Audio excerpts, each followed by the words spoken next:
takut, dia entertain. Ya. Coba kita buka sama-sama di Ayub pasalnya yang ke-3, kalau tidak salah. Ya.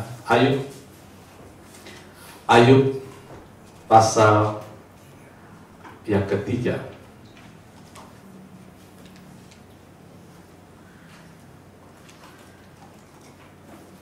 Ayat 25. Waktu dia bertumbuh, dia takut akan Allah, dia beribadah, dia menyambung atau connect imannya dengan blessing itu, saudara. Tapi waktu anak-anaknya mulai bertumbuh, mulai pesta-pesta, dia mulai mengentertain, khawatir atau takut. Dia katakan, karena yang kutakutkan itulah yang menimpa aku, dan yang kucemaskan itu yang mendatangi aku. Saudara lihat, iman dan takut tidak bisa dicampur. Kita bisa hidup dalam iman, percaya dalam iman. Kemudian begitu ada ketakutan, kita simpan ketakutan itu, maka kita sebetulnya sedang pindah jalur. Jadi seperti iman menyambung kita dengan blessing di Roma pasal 5 ayat 1-3 katakan, oleh iman kita beroleh akses ke dalam grace. Kita buka sebentar Roma pasal 5. Sebisa mungkin saya akan kasih tunjuk ayatnya, supaya saudara bisa lihat lagi di rumah. Roma pasal 5. Sebab itu kita dibenarkan karena iman, kita hidup dalam damai sejahtera dengan Allah oleh karena Tuhan kita Yesus Kristus. Ayat 2. Oleh dia kita juga beroleh jalan masuk oleh iman. Masuk kemana? Ke dalam kasih karunia. Berbuat apa kita di situ? Di dalam kasih karunia itu kita berdiri. Lalu ngapain? Bermegah. Kemudian dalam apa? Dalam pengharapan. Pengharapan akan apa? Kemuliaan Allah. Apa itu kemuliaan? Hadiratnya, kebaikannya, dan kuasanya. Jadi dalam iman kita mengakses hadiratnya, kebaikannya, dan kuasanya. Nah, pada waktu kita mengentertain takut, maka kita mengkonek kita dengan iblis yang adalah takut. Maka kita membuka jalur kepada kehancuran. Jadi tidak boleh sedikit pun takut kita entertain. Nah, sekarang di dunia ada muncul namanya fear management. Pernah dengar fear management? Kita memanage takut, kita hadapi takut. Salah satunya dia bilang begini, kalau engkau mengalami satu penyakit yang berbahaya dan mematikan, fear management bilang begini, jangan terlalu dipikirkan, karena takut atau fear adalah false emotion appearing real, kata mereka ya. Satu emosi yang palsu tapi palsu tapi seolah-olah real, tapi sebetulnya palsu. Jadi kalau kau menghadapi kematian, hadapilah. Kalau menghadapi kesusahan, hadapilah. Walaupun ada takut, hadapilah. Anggap itu sesuatu yang biasa. Saudara, takut bagi Tuhan itu sesuatu yang tidak biasa. Dan itu adalah satu kumpulan yang disebut dengan bad companion, satu kumpulan sesuatu yang jahat di mata Tuhan. Bukan Wahyu pasal 21. Wahyu pasal 21. Mungkin saudara bilang, gak apa-apa Pak, takut sedikit-sedikit. No, tidak. Tidak boleh takut. No fear. Wahyu pasal 21 ayat 8. Tetapi orang penakut, orang yang tidak percaya, orang keji, orang pembunuh, orang sundal, tukang sihir, penyembah berhala, semua pendusta, mereka akan mendapat bagian di dalam lautan yang menyala-nyala oleh api belerang. Inilah kematian yang kedua. Jadi orang-orang ini yang punya attitude seperti ini, karena ini semua attitude-nya iblis, bukan attitude-nya Allah. Itu adalah dalam satu kelompok. Kalau kita bilang nggak apa-apa takut sedikit-sedikit Pak, bagaimana kalau saya bilang nggak apa-apa bunuh dikit-dikit? Sama. Nggak apa-apa takut sedikit-sedikit. Bagaimana kalau kita sihir sedikit-sedikit? Boleh? Tapi bagaimana Pak kalau kita tidak percaya sedikit-sedikit? Atau bohong sedikit-sedikit? Atau apa lagi? Menyembah berhala sedikit-sedikit? Kan nggak boleh, Ustaz. Kalau yang lain tidak boleh, berarti takut sedikit-sedikit juga nggak boleh. Karena itu menghambat blessing, menghambat berkat yang Tuhan sudah sediakan bagi kita.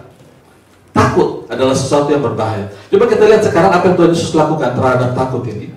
Di Kisah Rasul 10 ayat 38. Kisah 10 ayat 38. Apa yang Tuhan Yesus lakukan di sini? Yaitu tentang Yesus dari Nazaret, bagaimana Allah mengurapi dia dengan Roh Kudus dan kuat kuasa. Dia yang berjalan berkeliling sambil berbuat baik dan menyembuhkan semua orang yang dikuasai iblis, sebab Allah menyertainya. Coba diterjemahkan di switch ke King James. Switch ke King James.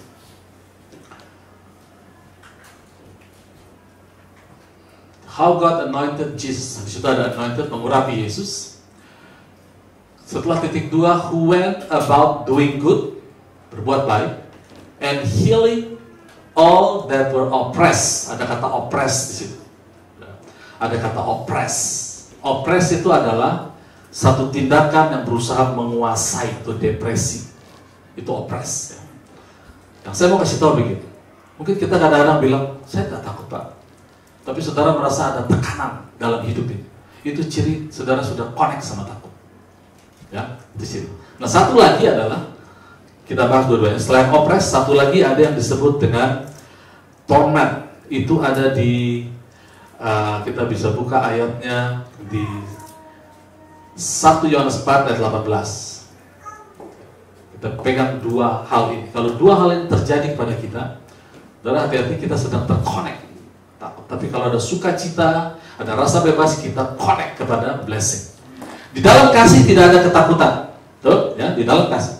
Kasih yang sempurna menyelamatkan ketakutan, sebab ketakutan mengandung hukuman, dan barang siapa takut, ia tidak sempurna dalam kasih. Coba di-switch ke King James. Switch ke King James. Sebab ketakutan mengandung hukuman. Di situ dikatakan because fear had torment. Torment itu adalah azab, sengsara, atau nelongso. Bahasa Ibrani. Udah tahu nelongso? Sepanjang kara, tidak ada yang perhatikan, nelangsa. Susah amat, itu yang enak benar, yang lain bisa liburan, aku nggak bisa liburan. Kok si ini bisa kesana, aku nggak bisa. Itu torment. Kok enak ya orang bisa begitu, kok saya nggak bisa. Itu torment. Kalau dua hal ini, ya, tertekan dan azab ini kita rasakan, itu kita sedang connect kepada satu roh yang namanya takut. Ini yang tidak boleh kita kompromikan. Tidak boleh sama sekali. Orang bilang enak, ya dia sehat, kok saya begini, tartar sakit. Ya, misalnya gitu. Jangan punya perasaan seperti itu. Ya. Saudara, itu torment. Itu kita harus kenali. Kita harus putus hubungan itu dengan mereka, karena takut ini berbahaya. Jadi pada saat terjadi seperti itu, saudara ingat firman Tuhan, ya, ingat firman Tuhan bahwa di dalam kitab Yesaya pasal 10 ayat 27. Pasal 10 ayat 27, kalau kita buka. Oh sorry, Yesaya 54 ayat 14 dulu. Yesaya 54 ayat 14. Engkau akan ditegakkan di atas kebenaran, engkau akan jauh dari pemerasan, sebab engkau tidak usah lagi takut, engkau tidak akan jauh dari kekejutan, sebab tidak akan mendekat kepadamu. Ya. Coba disuruh ke King James, kita akan terjemahkan pelan-pelan. In righteousness, dalam kebenaran adalah Yesus, karena Yesus katakan, akulah jalan, kebenaran, dan hidup. In righteousness, dalam Yesus, engkau akan establish. Thou shalt be far from oppression. Far berarti ada jarak antara kita dengan tekanan. Jadi seharusnya yang benar begitu ya. Karena banyak anak Tuhan bilang begini, bro, mau dengar firman Tuhan? Mau ikut Tuhan? Tartar, saya lagi ada masalah. Jadi dia sedang operation, tapi dia lindungi operation tartar ya. Jadi kalau dia selesai masalah baru saya kembali ke sana. Dengan kata lain, tartar, saya lagi ada urusan dengan iblis, dia lagi nekat, lagi mencoba. Kata operation di sini adalah mendominate, mencoba mengontrol. Jadi kalau kita bilang sebentar ya, saya lagi mau dikontrol sama iblis, jangan ganggu iblis, nanti iblis marah ya. Jadi kalau saya sudah selesai, saya kesan. Itu kan kata-kata seperti itu kan kata-kata yang sebetulnya karena ignorant kita ya, karena ketidakmengertian. Karena operation ini jahat, saudara. Depresi ini jahat. Jadi jangan dibela. Berdiri tegak seperti Musa. Musa itu depresi. Jemaatnya 2,5 juta bilang, Musa, emang gak ada kuburan di Mesir, sampai kita harus mati di laut begini. Saya udah bilang dari awalnya, jangan firman Tuhan segala macam. Sekarang udah masalah gini bagaimana? Musa bilang, Tuhanlah pembela, depresi itu, saudara. Tuhanlah Allah menolong. Tuhan bilang, ngapain kamu ngomong gitu? Tongkat pakai, mulutmu pakai. Sudah gitu ya, bertindak. Ya, nah, oppression adalah sambungan dari takut kepada kita. Dia coba kontrol.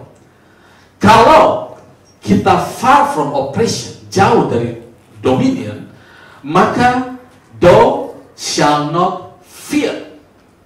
Loh? Kalau kita menolak tekanan itu, maka kita akan tidak takut. Jadi caranya supaya tidak takut, kita tolak intimidasi apapun yang pikiran kita tahu. Jangan lawan pikiran kita dengan pikiran. Waktu kita mikirkan yang jahat, kita takut. Tapi kita alihkan pikiran baik. Jadi muka kita tak takut, tak senyum gitu. Orang lihat ini lagi stroke atau apa itu. Tidak bisa pikiran dilawan dengan pikiran. Pikiran dilawan dengan perkataan firman Tuhan. Mau bukti? Mau bukti? Saudara hitung dalam hati 1, 2, gitu. 1, 2, 3 terus saja itu. Ya. Sekarang saya tanya, sebutkan nama saudara. Apa yang terjadi? Hitungan itu buyar. Betul. Kita sedang hitung 1, 2, 3, 4. Tiba-tiba orang tanya, namamu siapa? JP. Tadi sampai mana ya? 6, 7. Namamu siapa? JP. Begitulah cara saudara mengalihkan pikiran. Ucapan firman Tuhan. Jangan diam. Itu yang dilakukan Tuhan kepada Musa. Jangan diam, jangan ucapkan sesuatu yang kelihatannya religius, agamawi, tapi ucapkan firman Tuhan. Apa yang di tanganmu? Tongkat. Ucapkan. Jangan pikirin, kalau gaji saya segini, kapan saya punya rumah, kapan saya punya kendaraan. Ucapkan, Allahku akan memenuhi segala kebutuhanku. Blessing itu bukan dari gaji. Sekali lagi saya tekankan saudara, jangan pernah mengharapkan saudara bisa mendapatkan sandang, pangan, papan dari penghasilanmu. Jangan pernah. Harus dari atas. Kita belajar tadi, segala yang terlihat di alam ini terjadi dari yang tidak terlihat. Dan ingat lagi yang exciting, ini saya suka sekali menyebut. Ternyata saudara, benda di dalam bumi, semua benda itu dengan firman memakai kata yang sama, datar. Jadi bagi Allah, firman adalah segalanya. Tidak heran Yohanes 1 ayat 3 katakan, tidak satu pun terbentuk tanpa firman. Jadi kalau saudara punya firman, percaya sudah lebih dari cukup. Mesti sarjana Pak? Nggak perlu. Oh berarti nggak sekolah? Sekolah tetap. Gak apa-apa, tapi jangan pernah bergantung kepada kesarjanaan kita. Sudah punya firman, saudara memiliki segalanya. Karena segalanya, kata firman Tuhan, dibentuk oleh firman. Amin. Nah yang kedua, ayat yang kedua kita buka sekarang. Yesaya 10 ayat 27, bagaimana menghempaskan yang namanya depresi atau torment itu tadi, azab itu. Yesaya 10 ayat 27, pada waktu itu beban mereka akan ditimpakan pada mereka, ini adalah depresi di atas bahu, terbuang, dan kuk diletakkan di atas mereka, tekanan, ya, semua yang namanya torment, depresi, azab di situ. Dan kuk yang diletakkan mereka atas tekukmu akan lenyap. Nah kalimat ini kurang lengkap, coba di-switch ke King James. Ini kalimat yang lengkapnya. And it shall come to pass in that day, ini maksudnya berita pada saat Yesus datang nanti di gereja Tuhan. In that day, that his burden, beban itu, shall be taken away, diambil oleh Tuhan. Tuhan bilang, kalau aku ditinggikan, aku akan menarik semua. Tidak ada kata orang di situ, semua termasuk beban kita.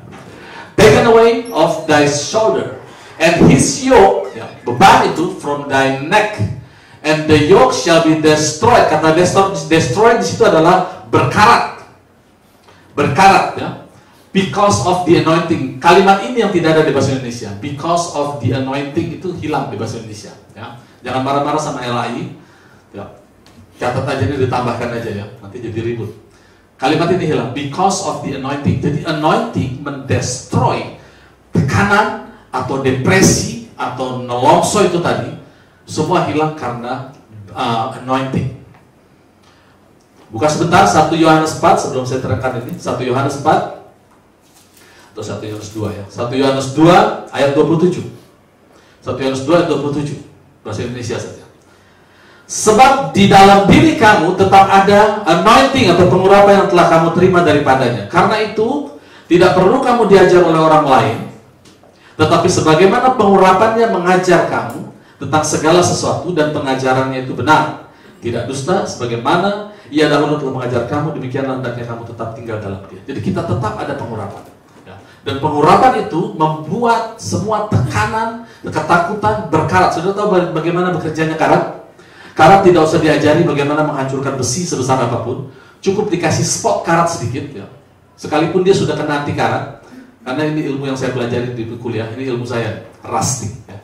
Ahli metal saya dulu. Tinggal dibeset sedikit, dikasih, biarkan senyawa Fe besi berhubungan dengan O2, maka dia akan jadi Fe2O3. Biarkan saja, itu akan menghancurkan dan semua akan luluh lantak, tidak akan kembali lagi menjadi besi. Kalau saudara mengerti kita ada di dalam urapan, pahami itu saja, semua tekanan, depresi, opresi, dan semua namanya azab itu akan pergi begitu saja, asal kita tahu kita ada di dalam urapan. Sekarang masalahnya, kadang-kadang kami hamba Tuhan juga menghambat pengertian ini. Saudara ingin diurapi, datanglah setiap hari Sabtu atau Jumat, mari ke depan saya harus tumpang tangan. Kalau tidak, saudara tidak punya urapan. Inilah yang menghambat anak-anak Tuhan bertumbuh. Firman Tuhan katakan, pengurapan itu tetap ada di dalam kita. Gak usah ditumpang-tumpang tangan. Yang penting dibangkitkan adalah pengertian bahwa kita tetap ada dalam urapan itu, dan kita bertumbuh di dalam pengurapan itu. Terlalu banyak sekarang, saudara, pengajaran seperti itu. Dan saya ada di situ dulu. Jadi kalau belum diubah-ubah kepalanya sama pendeta saya dulu, rasanya belum afdol duduk di belakang keyboard. Urapannya belum ngalir, masih aliran, wifi-nya belum nyambung. Sehingga saya harus nyosor dulu kalau bentar, nggak selesai. Bukan itu bahaya, saudara. Itu disebut roh anti pengurapan atau anti kris. Oh, setan Pak? Tidak, saudara. Itu hanya karena pengertiannya belum sampai. Jangan bilang, oh kalau itu hamba Tuhan numpang tangan anti kris. Bukan, saudara. Dia tetap hamba Tuhan, dikasih Tuhan, kita tetap hormati dia, jangan ganggu dia. Tapi di area itu dia belum diterangi, itu saja. Tapi jemaatnya banyak, oh partai politik lebih banyak lagi jemaatnya. Jangan dibanding-banding, gak ada hubungannya, saudara, seperti itu ya. Sekarang pertanyaannya, apakah kita bertumbuh di dalam Tuhan? Apakah kita bertumbuh dalam pengertian firman Tuhan? Firman Tuhan katakan, jadilah pelaku firman. Maksudnya apa, Pak? Sudah tahu bahwa firman itu adalah manusia, namanya Yesus. Dia ingin berlaku atau dia ingin perform. Kalau kita menolak dia perform lewat diri kita tidak menjadi pelaku firman. Firman tidak bisa berlaku apa-apa. Seperti pada waktu bumi diciptakan, roh Allah melayang-layang di atas permukaan air. Terjadi apa-apa? Tidak, karena belum terjadi pelaku firman. Waktu roh Allah melayang-layang dan Allah berfirman, jadilah terang, maka terang jadi. Itu pelaku firman. Waktu kita punya masalah, kita tidak malah menceritakan masalah kita ke Tuhan, tapi kita katakan jadilah sembuh, maka kita menjadi pelaku firman. Gitu. Waktu kita punya masalah keuangan, kita tidak hanya sekedar bilang Tuhan pasti pelihara saya, pasti pelihara. Itu belum pelaku firman. Tuhan masih tunggu. Ayo dong, aku ingin perform. Maka kita bisa bicara macam-macam, saudara, manifestasinya ya. Kalau kita tidak mengerti, nanti kita bisa bilang sesat. Ada hamba Tuhan bilang begini, dia keluarkan dompet, dia taruh ATM di meja, dia kata, ATM, penuh dalam nama Yesus. Ada aja orang transfer uang. Lalu yang nggak mengerti bilang, sesat, ATM sudah tidak bicara. Dan kalau itu terjadi kepada dia, kenapa kita menghakimi? Kalau kita tidak percaya, kita cuma katakan begitu saja. Aku percaya, Allah memenuhi segala kebutuhanku. Sekarang, mamon uang datang kepada aku perlu sesuatu. Itu pelaku firman. Tapi kalau cuma sekedar pasti Tuhan tolong. Dulu aja dia tolong, apalagi sekarang pasti. Tapi kita tidak melakukan firman Tuhan. Kita tidak pernah menjadi pelaku firman. Jangan anggap firman sesuatu yang mati. Firman adalah personal, namanya Yesus. Wahyu 19 kita buka. Wahyu pasal 19 ayat 13. Wahyu 19 ayat 13.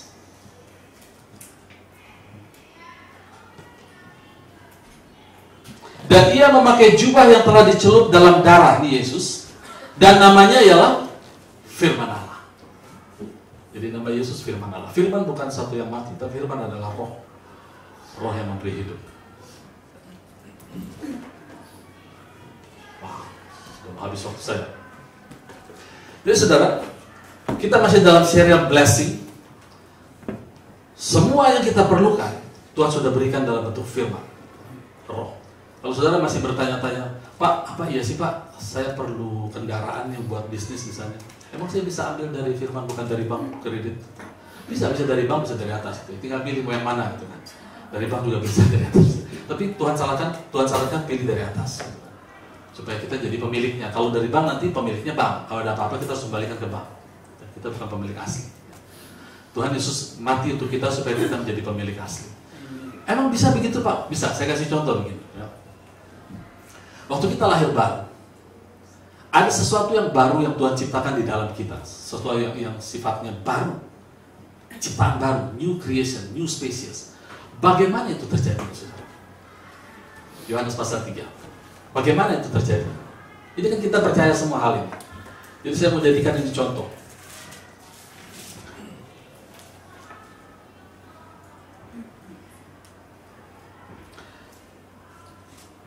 Ayatnya yang kelima.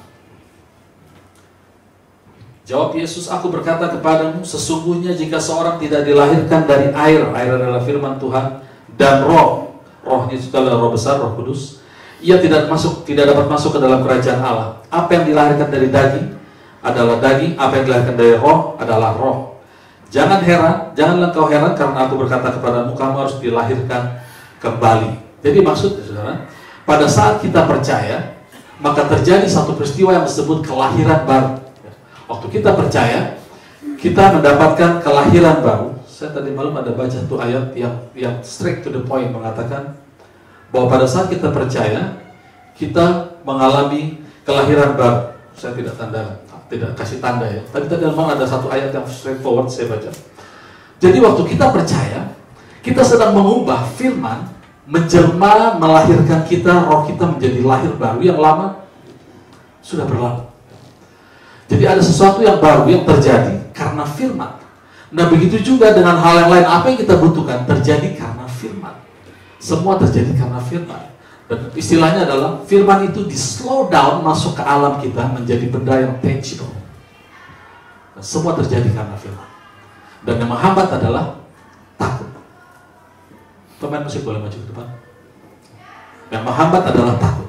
Yang mengconvert adalah iman. Betul? Yang menghambat takut, yang menarik iman. Iman membuat kita establish dalam iman, tidak ada depresi, kita damai sejahtera, sukacita. Takut di sisi lain memberikan dua gejala, paling tidak kita bisa kenali siang hari ini. Oppression, rasa depresi, dan rasa sengsara, tidak diperhatikan atau seperti apa. Jadi kalau ada perasaan itu, kita sedang connect ke takut. Kita harus lawan dengan perkataan, bukan pikiran. Pikiran tidak bisa lawan pikiran. Nanti pikiran kita singit. Dan pernah lihat orang gila ngomong sendiri? Dia sedang satu pikiran, satu diomongin, satu diomongin. Akhirnya dia ngomong sendiri. Ya. Tapi kalau kita baca firman Tuhan, pikiran harus tunduk kepada firman Tuhan. Sekarang bagaimana caranya? Oppression, depresi, dan nelangso itu tadi harus kita putuskan dengan perkataan firman Tuhan. Maka kita sambung lagi ke iman.